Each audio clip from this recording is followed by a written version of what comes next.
వేయండి, స్పీడ్గా వేసేయండి.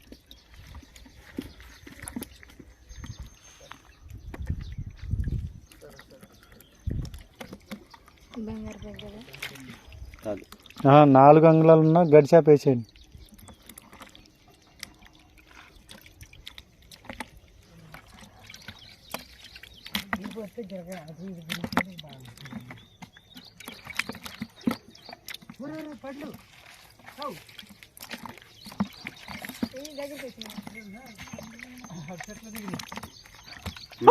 దెప్లా కడతాను ఒకటి కాదు 2 అటు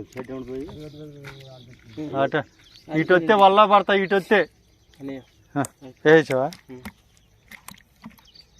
ఆయనకి పెడతానన్నా, ఇప్పుడే పెడతాను. మళ్ళీ చెప్పినప్పుడు మొన్న అవసరం లేదండి, ఎందుకు చూపించామనుకో. ఇది ఎన్ని 6 ఉంటుందండి ఇది.